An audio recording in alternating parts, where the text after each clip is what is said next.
تعالى في مقام آخر يريدون أن يطفئوا نور الله بأفواههم ويأبى الله إلا أن يتم نوره ولو كره الكافرون. صدق الله العلي العظيم وصدق رسوله النبي الكريم الأمين المكين ونحن على ذلك لمن الشاهدين والشاكرين. قال الله تبارك وتعالى في القرآن المجيد والفرقان الحميد في شان حبيبه مخبرا وآمرا إن الله وملائكته يصلون على النبي يا أيها الذين آمنوا صلوا عليه وسلموا تسليما. اللهم صل على سيدنا ومولانا محمد معدن الجود والكرم وعلى آله وأصحابه وبارك وسلم صلاة وسلام عليك يا سيدي يا سيدي يا رسول الله وعلى آلك وأصحابك يا رحمة للعالمين. بلغ العلا بكماله كشف الدجى بجماله حسنت جميع خصاله صلوا عليه وآله وأصحابه. اللهم اشرح لي صدري ويسر لي أمري واحلل عقدة من لساني يفقهوا قولي. سامعین ذی وقار،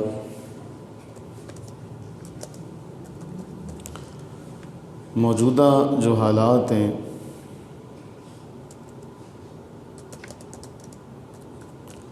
آپ سارے اس حوالے سے واقف ہیں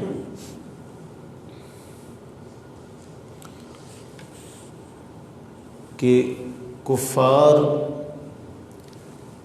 ایک متحد ہو کر امت واحدہ کی صورت میں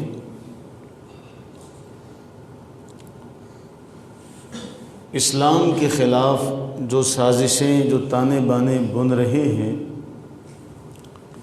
اس کے ہمیں اثرات دیکھنے کو ملتے ہیں، اور اب کی بار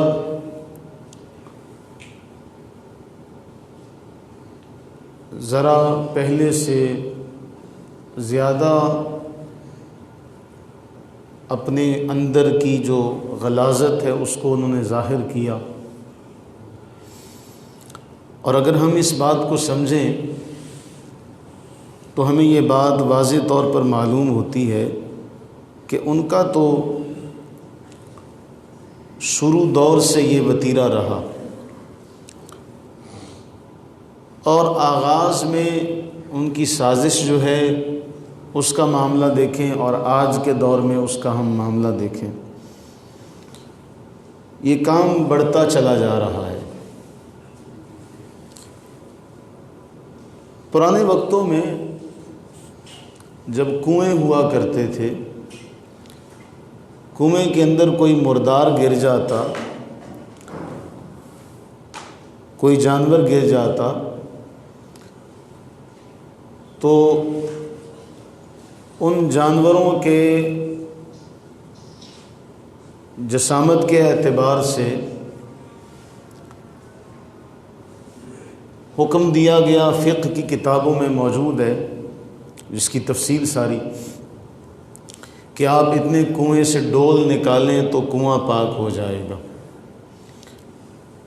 لیکن شرط یہ ہے کہ پہلے وہ جو کنویں میں نجاست کا سبب بن رہا ہے، جو مردار ہے، پہلے اسے کنویں سے نکالا جائے، اسے کنویں سے نکال کر پھر ڈول نکالے جائیں تاکہ کنواں پاک ہو جائے، بلا تشبیہ اور بلا تمثیل.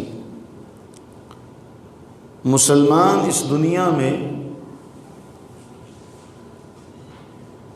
کثیر تعداد میں ہونے کے باوجود بھی اپنے محبوب مکرم شفیع معظم رحمت عالم صلی اللہ تعالی علیہ وآلہ وبارک وسلم کی عزت کے حوالے سے، ناموس کے حوالے سے کوئی بھی حکمت عملی مرتب نہیں کر سکے.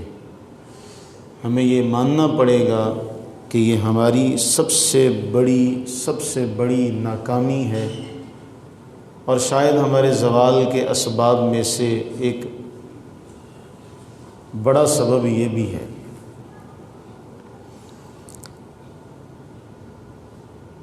ایک بزرگ فرما رہے تھے کہ چلیں کافر ممالک میں احتجاج کرنا بنتا ہے کہ ان کی حکومتیں جو یورپین ممالک ہیں، جو غیر اسلامی ممالک ہیں، وہاں کے رہنے والے مسلمان احتجاج کریں تو یہ بات سمجھ میں آتی ہے کہ وہ اپنی حکومت کو یہ بتانا چاہتے ہیں کہ آپ کوئی سخت ترین رد عمل کا اظہار کریں کہ ہم آپ کے ملک میں رہتے ہیں اور ہمارے پیغمبر رسول رحمت صلی اللہ علیہ وسلم کے حوالے سے یہ معاملہ ہوا۔ یہ بات تو سمجھ میں آتی ہے، لیکن مسلم ممالک میں بھی مسلمان اپنے ہی مسلمان بھائیوں کے سامنے احتجاج کر کے اپنے ہی مسلمانوں کو بتا رہے ہو بھائی ہمارے نبی کی شان میں گستاخی ہوئی ہے، کچھ جاگ لو۔ دکھ اس بات کا ہے۔ ہمارے لیے یہ معمولی سی بات نہیں، ڈوب مرنے کا مقام ہے کہ ایک مسلمان دوسرے مسلمان کو بتائے کہ بھائی تیرے جاگنے کا وقت ہے، کہ تیرے نبی صلی اللہ علیہ وسلم کے حوالے سے یہ بات ہوئی ہے، یہ سازش بنی گئی ہے، یہ گستاخی ہوئی ہے، اس کا کوئی جواب دیا جائے۔ کیوں نہیں یہ سارے اکٹھے ہو کر بیٹھ سکے؟ اب اگر ہم یہاں بیٹھ کے آپس میں ہی یہ باتیں کرتے ہیں تو اس کا ایک مقصد ہے۔ آپ ایک سوال کر سکتے ہیں کہ جب اس کا ہم تو سارے ماننے والے ہیں تو ماننے والوں کو ہی سمجھایا جاتا ہے، بتایا جاتا ہے کہ اب دشمن نے حملہ کر لیا ہے، ہماری حکمت عملی کیا ہونی چاہیے، ہمارا اگلا لائحہ عمل کیا ہونا چاہیے، ہماری اسٹریٹجی کیا ہونی چاہیے جسے ہم اپنا کر دشمن کی اس سازش کا جواب بھی دے سکیں، محفوظ بھی رہ سکیں، دشمن بھی ختم ہو جائے۔ ہم اگر دیکھیں قرآن کریم میں اللہ رب العزت نے ارشاد فرمایا کہ، اور یہ 2 بار سورہ توبہ میں اور سورہ صف میں اس مضمون کی آیت ملتی ہے کہ ان لوگوں کا ارادہ یہ ہے کہ یہ اللہ کے نور کو اپنی پھونکوں سے بجھانا چاہتے ہیں۔ یریدون، ان کا ارادہ ہے لیطفئوا نور اللہ، کہ یہ اللہ کے نور کو اپنی پھونکوں سے بجھا دیں۔ وَيَأْبَى اللَّهُ، لیکن اللہ اس کا انکار کرتا ہے۔ نور کس کا ہے؟ اللہ کا۔ بجھانا کون چاہتے ہیں؟ کافر۔ انکار کون کرتا ہے؟ اللہ تعالیٰ۔ اللہ تعالیٰ انکار کرتا ہے، کیوں؟ أَن يُتِمَّ نُورَهُ، وہ اس نور کو مکمل کرے گا، اس نور کو مکمل کرے گا، چاہے کافروں کو برا لگے، انہیں اگر برا لگتا ہے برا لگتا رہے، اللہ تعالیٰ اس نور کو مکمل فرما کر رہے گا۔ کیوں؟ اس نے اپنے رسول کو دین حق کے ساتھ بھیجا ہے۔ هو الذی ارسل رسولہ بالہدی ودین الحق، اس نے اپنے رسول کو ہدایت کے ساتھ بھیجا ہے، دین حق کے ساتھ بھیجا ہے، لیظہرہ علی الدین کلہ، تاکہ وہ اس دین کو غالب کرے، چاہے کافروں کو برا لگے، چاہے مشرکوں کو برا لگے، لیکن اللہ اپنے اس نور کو نہ ہی بجھنے دے گا اور نہ ہی اس ہدایت کو، دین حق کو مغلوب ہونے دے گا۔ اس نے غالب ہونے کے لیے بھیجا ہے اور یہ غالب ہو کر رہے گا۔ اللہ کو کمی نہیں ہے کام کرنے والوں کی۔ ان یشاء یذہبکم ایھا الناس ویاتی بآخرین، وہ چاہے، وہ قرآن میں فرما رہا ہے میں چاہوں تو تمہیں لے جاؤں، تم سب کو لے جاؤں۔ ان یشاء یذہبکم ایھا الناس، اے لوگو وہ چاہے تو تم سب کو لے جائے، وَيَأْتِ بِآخَرِينَ، تمہاری جگہ دوسروں کو لے آئے، اس کے لیے کوئی مشکل نہیں ہے، وہ اس پر قادر ہے اور وہ بے نیاز ہے، وہ بے نیاز ہے، وہ اس پر قادر ہے کہ تم سب کو لے جائے اور تمہاری جگہ دوسروں کو لے آئے۔ جس طرح ہم نے گزشتہ نشست میں آیا مبارکہ پڑھی تھی کہ اللہ تعالیٰ اگر تمہاری محبت کا یہ معیار ہے تو پھر انتظار کرو، اللہ اپنا کوئی حکم لے آئے۔ حکم لانے کا معنی کیا ہوگا؟ کہ پھر تمہاری جگہ کوئی اور آ جائیں گے۔ ہر ایک کے مقدر میں یہ بات نہیں ہوتی۔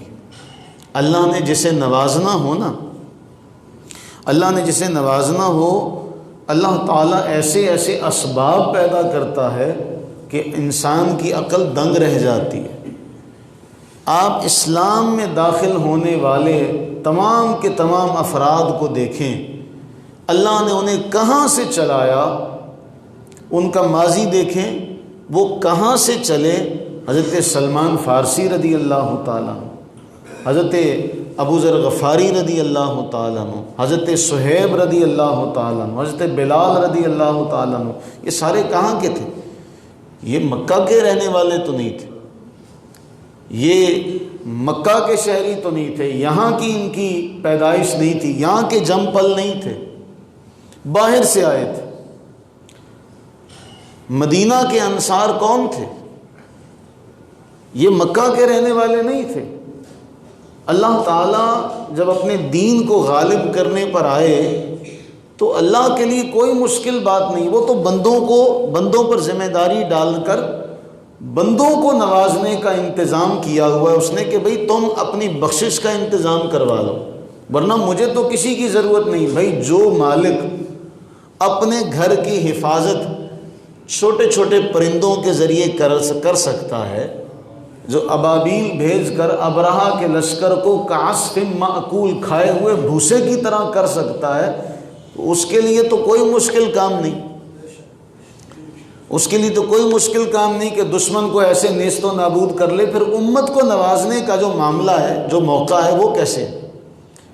آخر اللہ نے ان کو بھی تو نوازنا ہے۔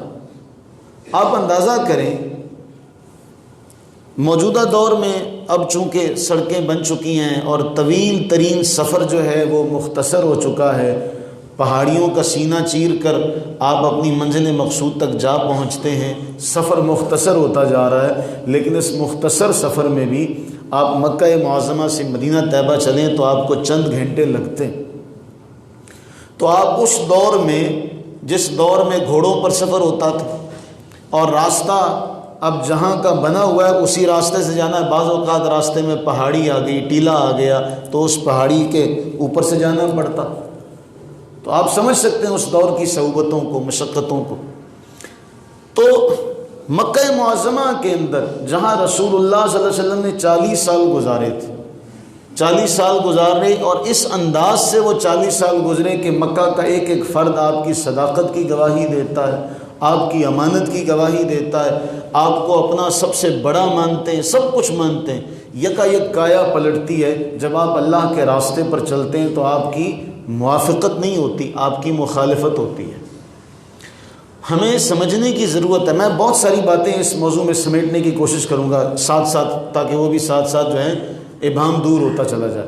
ہمارے لیے اللہ نے فرمایا تمہارے لیے رسول اللہ کی زندگی عملی نمونہ، آپ دین کے راستے پر چل کر دیکھیں، کبھی بھی ایسا نہیں ہوگا کہ آپ کی ساری حمایت کرنے لگ پڑے، ساری عوام آپ کی حمایت کرے، آپ کے گھر والے آپ کے مخالفت پر کمر بستہ ہو جائیں گے۔ اچھا یہ آپ نے کیا کیا ابا جی؟ ماں باپ کہیں گے بیٹے یہ تو نے کیا کیا؟ بہن بھائی کہیں گے اچھا یار تو پاگل ہو گیا۔ یہ معاملات ہیں ہمارے ہاں۔ تو رسول اللہ صلی اللہ علیہ وآلہ وبارک وسلم اس معاشرے میں اعلان نبوت کرتے ہیں۔ ورقہ بن نوفل نے پہلے کہہ دیا تھا وہ آپ کی حمایت نہیں کریں گے، ایک وقت آئے گا کہ وہ آپ کو وہاں سے حالات ایسے ہو جائیں گے کہ آپ کو مکہ چھوڑنا پڑے گا۔ رسول اللہ علیہ السلام نے فرمایا ایسا ہوگا۔ بعض اوقات آپ کو ایک بات طبیب بتاتا ہے، آپ کو پتہ ہوتا ہے لیکن آپ کو یقین نہیں آ رہا ہوتا یہ کیسے ہو سکتا ہے، کہ ایسا ہو سکتا ہے، اور ایسا ہوا۔ اللہ نے دین کی مدد کرنے کے لیے میلوں دور انصار کو کھڑا کیا، جنہوں نے رسول اللہ صلی اللہ علیہ وسلم کی حمایت کا ایسا اعلان کیا اور ایسا مظاہرہ کیا کہ اللہ کے نبی علیہ الصلوۃ والتسلیم نے خوش ہو کر فرمایا اگر دنیا ایک راستے پر چلے، انصار ایک راستے پر چلے تو میں انصار کے ساتھ ہوں گا۔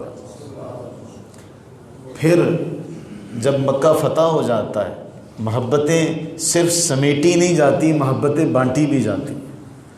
مکہ فتح ہو جاتا ہے تو انصار اب اس بات سے ڈرتے ہیں کہ اب تو آپ کی جائے پیدائش مادر ارضی ماں کس کو پیاری نہیں ہوتی، جہاں آپ نے بچپن گزارا ہوتا ہے، جہاں آپ نے جوانی گزاری ہوتی ہے، جہاں آپ نے سارے معاملات، جن گلیوں میں آپ کھیلے کودے ہوتے ہیں وہ گلیاں آپ کو کبھی نہیں بھولتی۔ آپ دیکھیں گے، ضمناً ایک بات کرتا چلوں، آپ دیکھیں گے کہ ہم میں سے اکثر کو جب خواب آتا ہے تو آج بھی خواب میں کوئی اسکول میں گھوم رہا ہوتا ہے، کوئی مدرسے میں پڑھ رہا ہوتا ہے، اپنے کسی ٹیچر کے پاس بیٹھا ہوتا ہے، اپنی کسی کلاس میں بیٹھا ہوتا ہے، اپنے کسی استاد کے پاس بیٹھا ہوتا ہے۔ انسان کو پیار ہوتا ہے اپنی مادری ارضی سے۔ انصار نے عرض کی یا رسول اللہ صلی اللہ علیہ وسلم، مفہوم عرض کر رہا ہوں، آپ کا اس سے پیار ہے، اللہ کا گھر یہاں پر ہے، سب کچھ تو یہاں پر ہے دین کا، اب آپ یہاں ہی رہیں گے؟ اللہ کے نبی علیہ الصلوۃ والتسلیم نے انصار سے محبت کو پورا کر کے دکھایا کہ انصار کے ساتھ ہی واپس آئے۔ کہنے کا مطلب یہ ہے کہ اللہ نے اپنے دین کو غالب کرنا ہے تو وہ کسی کے ذریعے بھی کر سکتا ہے۔ ضروری نہیں ہے کہ اگر نوح کا بیٹا نوح کا ساتھ نہیں دیتا تو نوح علیہ السلام کی رسالت مکمل نہیں ہوتی، ایسا نہیں ہے۔ ضروری نہیں ہے کہ ابراہیم کا چچا اگر مخالفت کرے تو ابراہیم علیہ السلام اپنی رسالت کے مشن میں صحیح طور پہ کامیاب نہ ہو سکے۔ ضروری نہیں ہے کہ لوط علیہ السلام کی بیوی اگر آپ کی مخالفت پر آئے تو ان کی رسالت کے مشن میں کوئی فرق آ جائے۔ ضروری نہیں ہے کہ اگر رسول اللہ صلی اللہ علیہ وسلم کے چچا اگر رسول اللہ کی مخالفت پر کھڑے ہو جائیں تو آپ کے مشن میں کوئی کمی آئے گی۔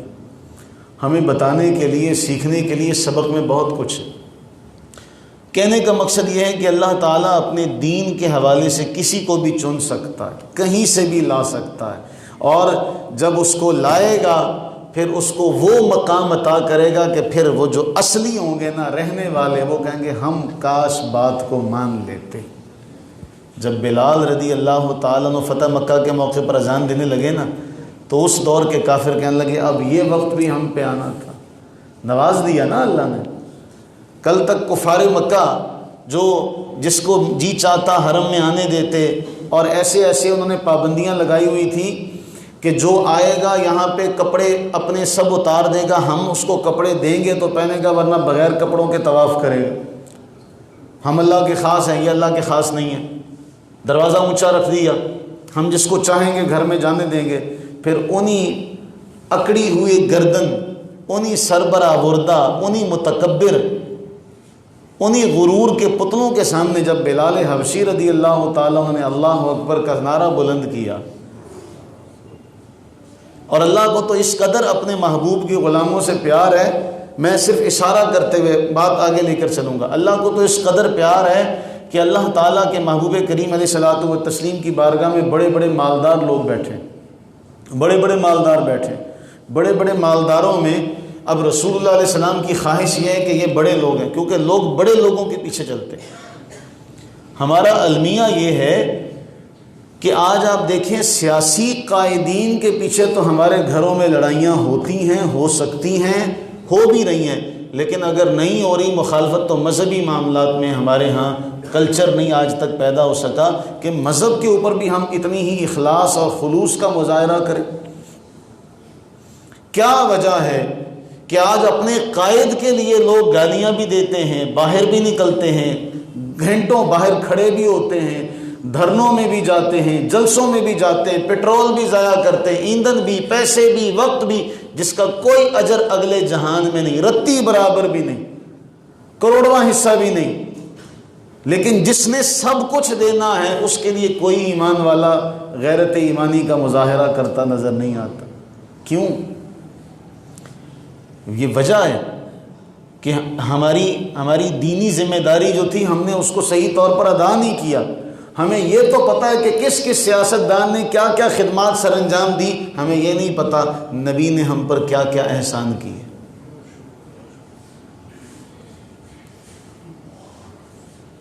ہم یہ نہیں جانتے کہ آج ہم کس کی وجہ سے زندہ ہیں، آج یہ رونقیں، یہ عزتیں، یہ سرفرازیاں کس کی صدقے، یہ ہم نہیں جانتے۔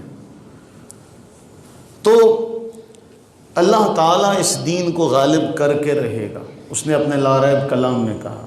اب اگر میں اور آپ اٹھ جائیں گے تو میں اور آپ سرفراز ہو جائیں گے۔ حضرت حسان بن ثابت رضی اللہ عنہ کا وہ محاورہ یاد رکھیں، مجنات کا جملہ، ما ام مدحت محمدا بمقالتی ولکن مدحت مقالتی بمحمدا۔ انہیں تعریف کی ضرورت نہیں ہے، میں اپنے مقالے کے ذریعے ان کی مدح نہیں کر رہا، بلکہ میں تو ان کی تعریف کے ذریعے ان کا نام لے کر اپنا نام زندہ کر رہا ہوں۔ آج حسان کا نام زندہ ہے کہ نہیں زندہ؟ تو ان کا کوئی نام لے گا تو وہ اپنے نام کو زندہ کرنے کے لیے، ان پر احسان کوئی نہیں، اپنی بخشش کروانی ہے۔ تو اگر ہم نہ کریں ہمارے بعد کوئی اللہ لے آئے گا، وہ مالک ہے۔ قرآن میں جو اس نے فرمایا نا کہ میں چاہوں، وہ ایسا کرتا بھی ہے۔ یخرج الحی من المیت، زندہ سے مردہ کو نکالتا ہے، مردہ سے زندہ کو نکالتا ہے۔ کیا اس نے کافر سے، ابو جہل کتنا بڑا کافر ہے، کتنا بڑا کافر ہے، اللہ نے ابو جہل کے بیٹے کے ذریعے سے اکرمہ رضی اللہ تعالیٰ عنہ دکھایا نہیں دنیا کو۔ یہ بڑے بڑے عبداللہ بن ابی کتنا بڑا رئیس المنافقین اسے کہا گیا۔ قرآن کریم میں اس کے حوالے سے ذکر ہوا کہ محبوب آپ ان کے لیے 70 بار بھی مانگیں گے میں پھر بھی معاف نہیں کروں گا، لیکن اس کا بیٹا اس قدر محبت کرتا ہے، وہ بہت بے نیاز ہے، وہ بہت بے نیاز ہے۔ وہ اپنی بے نیازی پر آئے تو نوح علیہ السلام کا سگا بیٹا نوح کے مخالفوں میں کھڑا، اور نوح علیہ السلام کہتے ہیں بیٹے آ جا، باپ اپنے بیٹے کو پکار رہا ہے، بیٹے آ جا۔ ہدایت ہر ایک کے مقدر میں نہیں ہوتی، دین کے لیے نکلنا ہر ایک کے مقدر میں نہیں ہوتا۔ اگر دین کے لیے نکلنا یہ ایسی پلیٹ میں کوئی رکھ کر یہ سرفرازیاں دیتا تو وہ جب غازی علم الدین شہید رحمہ اللہ کا معاملہ پیش آیا تو بڑے بڑے رؤساء، چوٹی کے بزرگ، آج تو ہیں ہی نہیں نا، آج تو جیبوں پر نظر رکھنے والے لوگ ہیں، نہ آج علماء، نہ فضلاء، نہ پیران عظام، کچھ بھی نہیں۔ اس دور کے تو بڑے بڑے عالم فاضل پیران عظام تھے، باعمل لوگ تھے، وہ کہنے لگے ترخانہ دا منڈا بازی لے گیا۔ ہر ایک کے مقدر میں کہاں اس در کی غلامی، اس در کا تو دربان بھی جبریل امی ہے۔ ہر ایک کے مقدر میں یہ بات نہیں ہوتی۔ آپ اپنی محبت کا اظہار کریں گے تو وہاں سے پھر محبتوں کی نوازشیں شروع ہو جائیں گی۔ قرآن ہم دیکھتے ہیں، قرآن کریم میں اللہ تعالیٰ نے کس قدر ہمارے لیے کچھ بیان کر دیا۔ میں اس کو صرف خلاصے کے طور پہ صرف آپ کے سامنے ذکر کروں، میں اس کی تفصیل میں نہیں جاتا تاکہ بات مکمل ہو جائے۔ اللہ تعالیٰ قرآن کریم میں اپنے محبوب کریم علیہ السلام کا تذکرہ فرما رہا ہے، اور اس انداز میں کر رہا ہے کہ آپ حیران ہوتے چلے جائیں گے۔ آپ قرآن کھولیں، اچھا اس حوالے سے ایک کتاب ہے شان حبیب الرحمن، مفتی احمد یار خان نعیمی رحمہ اللہ کی لکھی ہوئی یہ کتاب ہے، اور اس میں انہوں نے وہ تمام آیات بینات جن میں رسول اللہ صلی اللہ علیہ وسلم کی شان اقدس کو اللہ نے ظاہر کیا، وہ ساری اکٹھی کی ہیں، تو پڑھنے کے لائق، وہ ہم میں سے ہر ایک کو یاد ہونی چاہیے۔ اللہ تعالیٰ قرآن کریم میں محبوب کریم علیہ السلام کی شان کو بیان کرتے ہوئے کس قدر اللہ نے انداز جو ہے وہ رکھا۔ آپ دیکھیے، ہم آپس میں تعلق قائم کرتے ہیں، کسی کا ہمارا نیا نیا تعلق قائم ہوتا ہے، آپ جناب سے بات ہوتی ہے، تکلفات کی دیواریں ہم پھلانگتے ہوئے بے تکلف ہو جاتے ہیں، ایک دوسرے کے ساتھ مذاق بھی کرتے ہیں، ہنسی بھی کرتے ہیں، کوئی نام الٹا بھی رکھ دیتے ہیں، پیار سے اس کو کسی بھی نام سے پکار دیتے ہیں۔ ایک طرف محبت کی اتنی اعلیٰ پیمانے پر اللہ نے فرمایا یہ محبت کا معیار سب سے اعلیٰ، ماں باپ، بہن بھائی، بیٹے بیٹیاں، بیویاں، شوہر، سب نیچے، سب سے اوپر محبت مصطفیٰ صلی اللہ علیہ وسلم۔ اب اتنی زیادہ محبت ہو تو بے تکلفی تو ہو ہی جاتی ہے، ہو جاتی کہ نہیں ہو جاتی؟ ہم محبتوں میں بے تکلف ہو جاتے ہیں۔ اللہ فرما رہا لا تجعلوا دعاء الرسول بینکم کدعاء بعضکم بعضا، محبت اتنی کرو، محبت کا معیار اعلیٰ کر دیا، محبت اتنی اونچی کرو، لیکن تکلف، اس کو پھلانگنا مت، بے تکلف نہ ہونا، کبھی پکارنے میں عامیانہ گفتگو کا انداز نہ رکھنا، ایسے نہ بلانا جیسے ایک دوسرے کو بلاتے ہو، کمال ادب سکھایا، ایسے نہ بلانا، ایسے نہ بلانا جیسے ایک دوسرے کو بلاتے ہو، کمال محبت کا، ادب کا درس دیا، لا ترفعوا اصواتکم، ہم بیٹھے بیٹھے کبھی بات چیت کر رہے ہوتے ہیں ماں باپ کے ساتھ، دوستوں کے ساتھ، اساتذہ کے ساتھ، کبھی کبھی بے احتیاطی میں، بے دھیانی میں، جذبات کی رو میں بہہ کر ہماری آواز اونچی ہو جاتی ہے۔ ہمارا مقصد بے ادبی نہیں ہوتا، ہمارا مقصد گستاخی نہیں ہوتا، لیکن آواز اونچی ہو جاتی ہے۔ فرمایا لا ترفعوا اصواتکم، آواز اونچی نہ کرنا، یغضون اصواتہم عند رسول اللہ، آوازیں پست کر لو، آوازیں پست کر لو، محبوب کریم علیہ السلام کی بارگاہ میں آئے ہو، اونچی نہ بولنا، اونچی نہ بولنا، تمہاری آواز اونچی ہونے کی دیر ہے، تمہاری آواز اونچی ہونے کی دیر ہے، تمہارے سارے اعمال ضائع ہو جائیں گے، تمہیں خبر بھی نہیں ہوگی،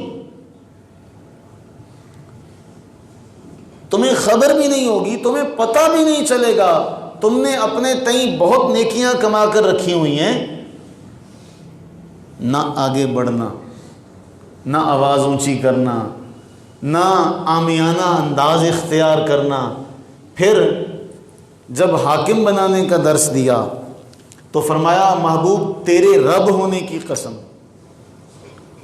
کوئی چھوٹی سی قسم ہے؟ ہم محبت کا یہ معیار سمجھ جائیں، یہ انداز سمجھ جائیں، ہمیں پتہ چل جائے، فلا وربک، محبوب تیرے رب کی قسم یہ مومن نہیں ہے۔ کب تک؟ جب تک تجھے حاکم نہ مان لیں، تجھے حاکم نہ مان لیں تب تک یہ مومن نہیں ہے۔ اور پھر ایسا حاکم مانے، بعض اوقات یہ ہوتا ہے، دیکھیے ہمیں ماں باپ کے بارے میں قرآن نے فرمایا کہ تم ماں باپ سے بات کرو، وَاخْفِضْ لَهُمَا جَنَاحَ الذُّلِّ، بازو بچھا دو رحمت کے، ان سے اف بھی نہ کہنا۔ بعض اوقات یہ ہوتا ہے ہم زبان سے اف نہیں کہتے، دل میں تو ہمارے غصہ ہوتا ہے، دل میں تو ہم پھٹ رہے ہوتے ہیں۔ محبوب کریم علیہ السلام کا ادب سکھایا کہ محبوب جو فیصلہ کر دے نا، دل میں بھی خیال حاشا وکلا نہیں آنا چاہیے، ہرگز نہیں آنا چاہیے۔ تمہارے دل میں بھی کوئی بات آ گئی تب بھی تم مومن نہیں، تب بھی ایمان سے نکل گئے۔ کتنا اعلیٰ معیار دے دیا محبت کا، تسلیم کا کتنا اعلیٰ معیار دیا کہ صرف حاکم ماننا ہی نہیں ہے، تسلیم ہی نہیں کرنا، محبوب کے فیصلے پر دل میں حرجن، خیال بھی نہیں آنا چاہیے کہ محبوب نے ایسا کیوں کہا، محبوب نے ایسا کیوں کیا۔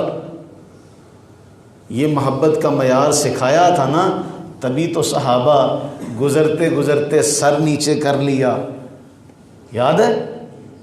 سر نیچے کر لیا۔ عبداللہ یہاں سے سر جھکانے کی وجہ سمجھ نہیں، یہ راستہ بھی صاف ہے، کہاں یہاں درخت ہوا کرتا تھا، یہاں درخت ہوا کرتا تھا، جب اس کے نیچے سے گزرے تو رسول اللہ علیہ السلام نے اپنا سر نیچے کر لیا تھا، تھوڑا سا شاخ کی وجہ سے جھکنا پڑ گیا تھا۔ میں تو بس اسی خیال میں ہوں، مجھے نہیں پتا کہ یہاں کوئی شے تھی۔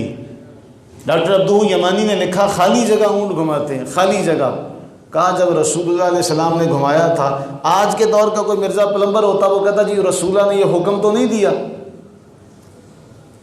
تم حکموں کے پیچھے پڑے ہو، تمہیں خدا عقل دے، ہدایت دے، جہاں محبت ہو وہاں حکم نہیں ڈھونڈے جاتے، وہاں تو اتباع کی جاتی ہے کہ یار نے ایسے کیا تو میں نے بھی ایسے کرنا ہے۔ یہ نہیں پوچھا جاتا کہ اس کا ہمیں حکم دیا، یہ نہیں پوچھا جاتا، وہاں تو ادب ایسا ہے، ادب ایسا ہے۔ صحابہ تیر اندازی کر رہے ہیں، صحابہ تیر اندازی کر رہے ہیں، بڑا خوش ہوئے۔ اب محبوب ہے نا، اور بمنزلی ہی باپ کے ہیں، روحانی باپ ہے، تو اپنے بچوں سے کہنے لگے چلو بھئی تم تیر اندازی کرو آپس میں تمہارے ساتھ ہوں۔ دوسروں نے اپنی کمان نیچے کر لی۔ ہائے وہ اس ادب کو کوئی سیکھے سمجھے تو صحیح، اندازہ تو کوئی کرے کہ محبت کا معیار اتنا ہے، محبت کا معیار اتنا بلند رکھا، میرا ہاتھ اس سے اوپر جا نہیں سکتا، اشارے کے لیے محبت کا معیار اتنا بلند کر دیا. حضور علیہ السلام فرماتے ہیں چلو میں ان کے ساتھ ہوں, اپنے تیر بھی نیچے کر لیے, کہا جن کے ساتھ آپ ہو وہاں ہمارا تیر. حضور رحمت عالم فرمایا ارموا وانا معکم کلکم, اچھا میں تم دونوں کے ساتھ ہوں, میں تم دونوں کے ساتھ ہوں.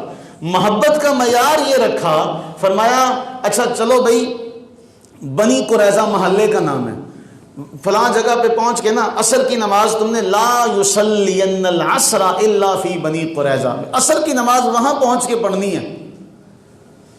اب ایک جماعت کہنے لگی بھی ہم لیٹ ہوئے ہیں. محبت کے انداز بڑے نرالے ہوتے ہیں. ہم دیر سے آئے ہیں, ہمیں دیر ہوئی ہے, اس لیے ہم عصر کی نماز پڑھ لیں. انہوں نے راستے میں پڑھ لی. دوسروں نے کہا نا نا نا, عصر وہیں پہ پڑھنی ہے جہاں حضور نے کہا ہے, چاہے دیر سے پڑھیں, چاہے دیر سے پڑھیں, پڑھیں گے وہیں پہ. یہ محبت ہوتی ہے. محبوب کے محبت کے آداب سب کچھ سکھائے کس نے؟ اللہ نے. ایسے سکھائے, قرآن آپ پڑھ رہے ہیں, رب کا کلام ہے, آپ دوسرا پارہ کھولتے ہیں فَلَنُوَلِّيَنَّكَ قِبْلَةً تَرْضَاهَا, کوئی پڑھے تو صحیح محبت کے ساتھ ان آیات کو. محبوب کریم علیہ السلام کی خواہش ہے قَدْ نَرَا تَقَلُّبَ وَجْهِكَ فِي السَّمَاءِ, محبوب ہم آپ کا بار بار چہرہ آسمان کی طرف اٹھانا دیکھ رہے ہیں. قَدْ نَرَا, قَدْ حرف تحقیق ہے, بے شک ہم دیکھ رہے ہیں. اللہ بھی محبوب کو فرمائے تو قد کا جملہ لاتا ہے. اللہ تعالیٰ جب کوئی بات ارشاد فرمائے ویسے بھی کہے, اس سے بڑا صادق کوئی نہیں ہو سکتا, اس سے زیادہ سچا اصدق کوئی نہیں ہو سکتا. وہ پھر بھی فرمایا قد, بے شک میں دیکھ رہا ہوں. محبوب ہم دیکھ رہے ہیں, آپ کا چہرہ بار بار اٹھنا دیکھ رہے ہیں. اچھا آپ کی یہ مرضی ہے, پھر پھیر لیں, آپ اپنا رخ زیبا پھیر لیں. آپ جدھر رخ زیبا پھیریں گے ہم وہیں قبلہ بنا دیں گے. یہ قرآن آپ اٹھائیں تو آپ کو جگہ جگہ, آپ کو جگہ جگہ محبت رسول کے ہر جگہ آپ کو نشانات ملیں گے.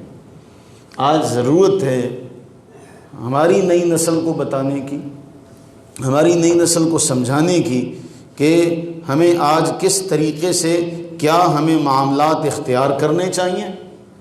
اور جس رب نے یہ فرما دیا وَرَفَعْنَا لَكَ ذِكْرَكَ, کہ محبوب ہم نے آپ کا ذکر آپ کے لیے بلند کر دیا. اتنا بلند کیا کائنات کے ایک ایک گوشے میں آواز آ رہی ہے اشہد ان محمد الرسول اللہ, اشہد ان محمد الرسول اللہ. کسی بھی لمحے دنیا کا کوئی ایک لمحہ بھی ایسا نہیں جس لمحے آپ یہ بتا سکیں جی اس لمحے رسول اللہ کا ذکر نہیں ہو رہا. اللہ نے اتنا بلند کر دیا, پوری دنیا میں کہیں نہ کہیں اللہ کے محبوب کا ذکر ہوتا رہے. وہ ہمارے محتاج تھوڑی ہیں. اگر ہم ان کا ذکر کر رہے ہیں تو ہم تو اپنی بخشش کا انتظام کر رہے ہیں. یہ بتانے کی ضرورت ہے دنیا کو, یہ دنیا کو دکھانے کی ضرورت ہے کہ ہم ساری محبتیں قربان کر سکتے ہیں. صرف ایک محبت ہے جس کو ہم قربان نہیں کر سکتے, جس پر ہم قربان ہو سکتے ہیں, جس پر ہم قربان ہو سکتے ہیں. اور ہم اگر اس پر قربان بھی ہوں گے تو ہماری ایسی بقا اور حیات جاودانی ملے گی, اس کا بھی تو ہم اندازہ نہیں لگا سکتے. کوئی اندازہ تو لگائے. قرآن کریم کوئی پڑھے تو صحیح, کوئی قرآن کو دیکھے تو صحیح. متین خالد صاحب کی کتاب ہے, اس میں ایک عالم دین نے ایک واقعہ لکھا کہ آپ جانتے ہیں مشہور فلسفی اور حکیم ابو علی سینا, وہ بزرگ فرماتے ہیں کہ ابو علی سینا اپنے زمانے میں حکمت کے ایک پورا ستون مانے جاتے تھے. پہاڑ تھے, کوہ گراں تھے, دنیا مانتی تھی. تو ایک بار ابو علی سینا کے شاگرد نے نا کہا استاد جی اللہ نے آپ کو اتنی فہم و فراست اور علم دیا ہے, اگر آپ نبوت کا دعویٰ کر لیں نا تو ساری دنیا اگر نہیں ہوگی تو بہت بڑی دنیا کی مخلوق کی جو تعداد ہے نا, مخلوق کی بہت بڑی تعداد وہ آپ کے ساتھ ہو جائے گی. اگر آپ نبوت کا, ایک بات کہی نا شاگرد نے محبت میں آ کے, جوش میں آ کے, کہ اگر آپ محبت کا دعویٰ کریں نا تو لوگ آپ کو مان لیں گے. بولی سینا نے اپنے شاگردوں کی بات جو تھی نا اس کی بات سنی اور سنی انسنی کر دی، کوئی جواب نہ دیا۔ عرصہ گزر گیا، ہر بات کا جواب موقع پر نہیں دیا جاتا، ہر بات کا جواب موقع پر، کسی بات کا جواب وقت بھی دیا کرتا ہے۔ عرصہ دراز گزر گیا، شام کا سفر پیش آیا، دمشق چلے گئے، جامع مسجد دمشق کے قریب ایک مکان میں قیام کیا، شاگرد بھی ساتھ ہے، وہی شاگرد ساتھ ہے۔ سخت سردی کا زمانہ ہے، برفانی طوفانی ہوائیں چل رہی ہیں۔ شیخ تہجد کے لیے اٹھے، اپنے شاگرد سے جو ساتھ سویا ہوا تھا اسے کہنے لگے بیٹا نماز پڑھنی ہے،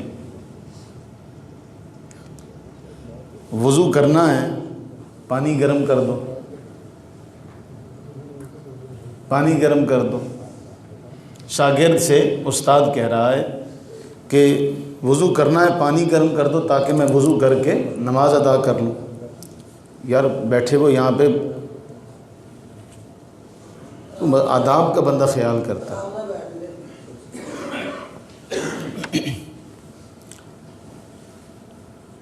درود پاک پڑھ لیجیے سارے۔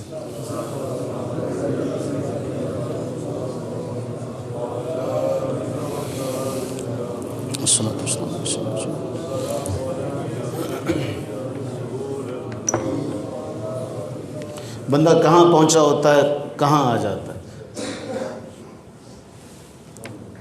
کبھی آپ لوگ آگے کھڑے ہو نا تو آپ کو پتہ چلے کہ جب بندہ رب سے ہم کلام ہو، محو گفتگو ہو، رب کا کلام پڑھ رہا ہو تو دروازے کی چین بھی اس کے اوپر بہت بھاری گزرتی ہے۔ پیچھے کھڑے ہوئے نا اس لیے نہیں پتہ چلتا۔ بولی سینا اپنے شاگرد سے کہتے ہیں کہ بیٹے پانی گرم کر دو، نماز پڑھنی ہے، وضو کرنا ہے۔ اب شاگرد نیند کے مزے میں تھا،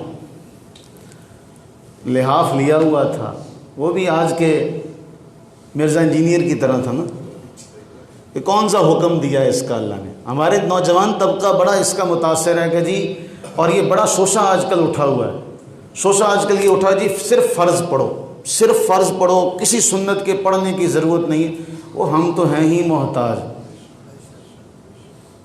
ہم تو ہیں ہی محتاج۔ اگر صرف فرض پڑھنے کی بات ہے پھر تو سب کچھ چھوٹتا چلا جائے گا۔ یہ تعلیم کیوں دی جا رہی ہے؟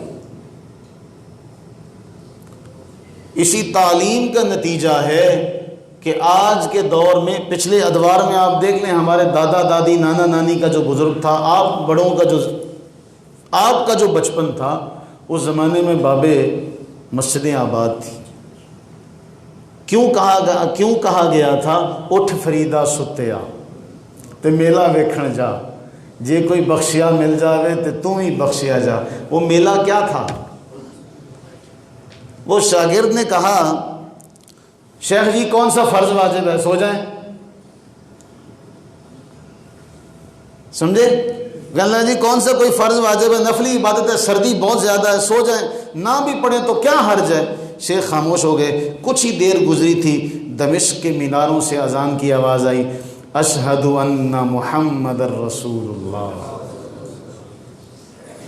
اشہد ان محمد الرسول اللہ۔ اذان ختم ہوئی تو شاگرد نے استاد جب جو کہا تھا استاد نے سن لیا، بعد میں شاگرد کو بلایا، کہا تمہیں یاد ہے آج سے کچھ عرصہ پہلے تم نے ایک تجویز دی تھی کہ اگر میں ایسا کر لوں تو ایسا ہو جائے گا۔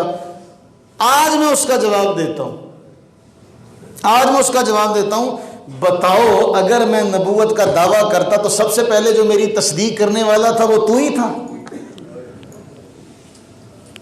سب سے پہلے جو میری تصدیق کرنے والا ہوتا تو وہ تو ہی تھا نا۔ تو نے تو میرے لیے اٹھ کے پانی گرم کرنے کی توفیق تجھے نہ ہوئی، ایسا تصدیق کرنے والا۔ اب جو مجھے یہ بتائے کہ یہ فرض نہیں، مجھے بتائے، جو مجھے بتائے کہ یہ فرض نہیں، واجب نہیں۔ دیکھو وہ مینار پر، اس زمانے میں میناروں پہ چڑھ کے اذان دیتے تھے نا، دیکھو وہ مینار پر چڑھا، اتنی طوفانی ہواؤں کے باوجود یہ صدا لگا رہا ہے، اشہد ان محمد الرسول اللہ۔ بتاؤ اس کو کس نے اٹھایا ہے؟ کیا اسے اللہ کے نبی صلی اللہ علیہ وسلم نے خود آ کے فرمایا کہ تو اٹھ؟ اس نے صرف سنا ہے، اس نے صرف سنا ہے۔ وہ سن کے تو مجھے کہہ رہا ہے میں اعلان نبوت کروں، یہ نہیں ہو سکتا، اس لیے کہ ان جیسے اللہ نے ان جیسے انہی کو دیے ہیں جو سب کچھ قربان کرنے والے ہیں نا، جو ان پر سب کچھ لٹانے والے ہیں، جو پیغمبر ہوتے ہیں، اللہ ان کو ماننے والے بھی ایسے دیتا ہے۔ ایک مثال دے کر سمجھایا گیا۔ تو میرے عزیزو، ہمیں آج ضرورت ہے، جب ہم آج دیکھتے ہیں کہ آج پورے کے پورے ملک جو کافر ہیں وہ گستاخی کو بڑے پیمانے پر فروغ دے رہے ہیں، تو ہمارے پاس جو راستے رہ جاتے ہیں کہ ہم اس گستاخی کا جواب کیسے دے سکتے ہیں، تو ہمارے پاس جو فورم ہے سیاسی سطح پر، وہ ہمارے اللہ تعالیٰ سیاسی قائدین کو یہ توفیق عطا فرمائے کہ وہ اس پر اپنا کام کر سکیں۔ یاد رکھیے گا یہ کرسی چند روزہ ہے، اور یہ کرسی کسی کی وفادار نہیں ہے، کرسی کسی کی وفادار نہیں۔ آج کرسی پر، کیونکہ وہ اس نے سلوٹ کرنا ہے نا، وہ جو بھی کرسی پہ بیٹھا ہوگا اس نے اس کو سلوٹ مارنا۔ کرسی والا بیٹھ کے کہتا ہے اچھا دیکھ یہ مجھے کر رہا ہے، وہ تجھے نہیں کر رہا، وہ کرسی کو کر رہا ہے۔ وہ شیخ سعدی سے پوچھ لے، شیخ سعدی کو کسی بادشاہ نے بلایا، دربان کھڑا تھا، دربان نے کہا فقیر کوئی آیا، چل جا بھاگ جا یہاں سے۔ وہ گئے اور کرائے پر جبہ قبہ بڑا اعلیٰ لیا، اور اب وہ دربان سلام کرے، اجازت دے دی۔ کھانا کھانے بیٹھے تو اپنی آستین کو کہتے ہیں کھا۔ وہ ساتھ والے نے کہا شیخ یہ کیا ہے؟ یہ بھی بھلا کپڑا بھی کھاتا؟ کہا اسی نے تو اندر آنے دیا ہے، ورنہ میں تو پہلے بھی آیا تھا۔ اس کپڑے میں جو ہے وہ تو پہلے بھی آیا تھا، دربان نے آنے نہیں دیا، اس کپڑے نے مجھے اندر لایا۔ تو بھائی تجھے بھی سلام اگر کوئی ٹھوک رہا ہے، تجھے بھی اگر کوئی پروٹوکول دے رہا ہے تو تیری کرسی کو دے رہا ہے، تجھے نہیں دے رہا۔ تو اس بات کو سمجھتا نہیں ہے نادان، کہ اگر آج تجھے پروٹوکول مل رہا ہے، تیرے آگے پیچھے ہٹو بچوں کی صدائیں لگ رہی ہیں، گاڑیاں گھوم رہی ہیں، اس میں فرعون نہ بن۔ صدا یہاں کسی کی بادشاہت نہیں رہی، یہاں تو فرعون بھی صدا نہیں رہا، یہاں تو خدائی دعویٰ کرنے والا نمرود بھی نہ رہا، فرعون بھی نہ رہا، شداد بھی نہ رہا، قارون بھی نہ رہا، حامان بھی نہ رہا، کچھ بھی نہ رہا، سب کچھ تو چلے گئے۔ اللہ نے فرمایا دیکھو قوم سمود، مکہ والوں کو کہا تم بڑی بڑی باتیں کرتے ہو نا، جاؤ قوم سمود کے کھنڈرات دیکھو، آج بھی موجود ہیں۔ 1400 سال گزر چکے ہیں رسول اللہ علیہ السلام کے اس فرمان کو۔ اس سے پہلے قوم سمود کے لوگ پہاڑوں کو تراش تراش کر اپنے گھر بنائے ہوئے تھے، کہا جاؤ دیکھو تم سے زیادہ طاقت والے، تم سے زیادہ عمر والے کہاں گئے؟ ان کے نام و نشان تک مٹ گئے۔ تو پہلا ہے سیاسی سطح پر، دوسرا ہے معاشی سطح پر۔ کیا ہمارے ارباب اقتدار کی یہ ذمہ داری نہیں تھی کہ معاشی سطح پر بائیکاٹ کرنے کے لیے وہ لوگوں کو بتاتے کہ یہ اشیاء جو ہیں ان کو بند کر دیا جائے؟ مر تو نہیں جائیں گے، دشمن کو تم نے روکنے کی کوئی پلاننگ ہی ترتیب نہیں دی، تو کیا منہ دکھاؤ گے اللہ کو جا کے؟ کیا منہ دکھاؤ گے محبوب کریم علیہ السلام کو جا کے؟ تو یہ دونوں کام ہمارے بڑوں کے کرنے والے تھے۔ اللہ ہمارے بڑوں کو ہدایت دے، اللہ ہمارے بڑوں کو ہدایت دے۔ اور اگر وہ یہ کام کر لیں گے، میں ایک چھوٹی سی بات کروں ضمناً ختم نبوت کے حوالے سے، آج کے دور میں اگر ہوتا نا، آج کے دور اگر اس دور میں ان کو اقلیت قرار نہ دیا گیا ہوتا تو آج کے دور میں تو میں کی دوڑ لگی ہوتی، اور آج کے دور میں جب ہر بندہ چور دروازے سے قادیانیوں کو داخل کرنے کی کوشش کر رہا ہے، تو آج بھی کئی حصوں میں لوگ بٹے ہوئے تھے اور قادیانی اقلیت قرار نہ دیے جا سکتے تھے۔ آج بھی بھٹو کا نام اسی لیے زندہ ہے، اسی لیے لوگ لیتے ہیں کہ اس نے اس کام میں ان کی مدد کی تھی، آگے نکلا تھا، ورنہ اور کون سی بات ہے؟ اور رہتی دنیا تک جب ختم نبوت کی بات آئے گی تو ختم نبوت کے مجاہدین کے ساتھ اس کا بھی نام آ جائے گا۔ تو کوئی ایسا کام کر جاؤ، کوئی ایسا کام کر جاؤ کہ تمہارے نام لیوا اولاد نہیں ہے، اللہ تمہارے نام کو زندہ کر دے گا۔ یہ دونوں کام ہم ہم اپنے دور پہ آ جاتے ہیں. ہم کر سکتے ہیں تبلیغی دعوت، ہم کر سکتے ہیں ایک دوسرے کے لیے ایسی باتیں.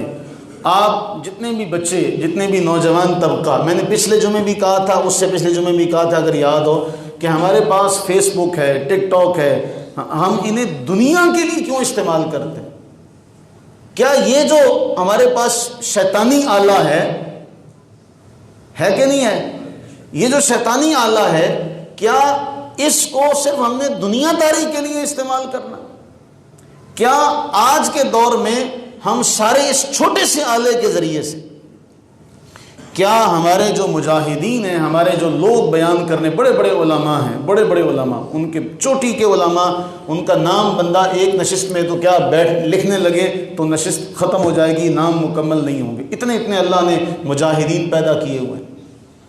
تو آپ ان کے معاملات کو فروغ دیں، ان کے بیانات کو سنیں، دوسرے کو دعوت دیں، تیسرے کو دعوت دیں، چوتھے کو دعوت دیں. کیا یہ کام نہیں کر سکتے آپ؟ بولیے، کیا یہ کام نہیں ہو سکتا؟ کیا آپ حدیث کی دعوت دیں، قرآن کی دعوت دیں، آپ بتائیں جی فلاں عالم دین، اس کی بات سنی جائے.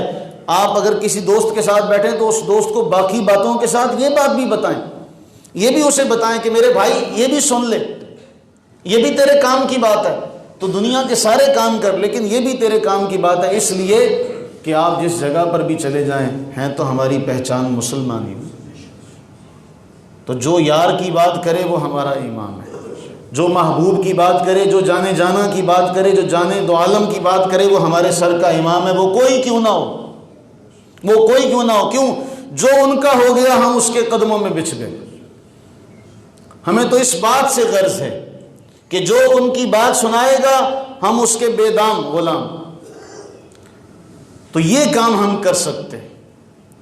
اس کام کو، اور جو یونیورسٹیز میں پڑھتے ہیں بچے، وہ خاص طور پہ اس بات کو فروغ دیں. ہمارے ہاں جو انگلش لٹریچر آ رہا ہے اس میں وہ بڑی رد و بدل کر کے رسول اللہ علیہ السلام کے بارے میں بہت کچھ تبدیل کر کے وہ دنیا کے سامنے پیش کر رہے ہیں. اب آپ اگر انگلش جانتے ہیں تو آپ اس کو کار خیر کا ذریعہ بنا سکتے ہیں کہ آپ ان کی باتوں کا جواب انگلش میں دیں. ہم جب کسی زمانے میں تھے تو ہمارے استاد صاحب شیخ وارث صاحب کہنے لگے آپ دنیا کی کوئی بھی زبان سیکھیں عبادت کی نیت سے تو آپ کو ثواب ملے گا. 2004 کی بات ہے، پنجاب کمپیوٹر کالج میں. تو وہ شیخ وارث صاحب فرمانے لگے آپ دنیا کی کوئی بھی زبان سیکھیں، اس میں نیت بدل لیں، نیت بدل لیں، آپ کو ثواب مل جائے گا. اس دور میں یہ بات پوری طرح سے سمجھ نہ آ سکی. آج کے دور میں یہ سمجھ میں آئی ہے کہ آج اگر آپ دنیا کی کوئی بھی زبان جانتے ہیں تو اس زبان کو ذریعہ بنائیں رسول اللہ علیہ الصلوۃ والتسلیم کے ذکر کو فروغ دینے کا. آپ جہاں کہیں بیٹھتے ہیں وہاں بیٹھ کر اللہ کے نبی صلی اللہ علیہ وسلم کے ذکر کو عام کریں، اور جو بھی آپ کر سکتے ہیں اس کے لیے کریں.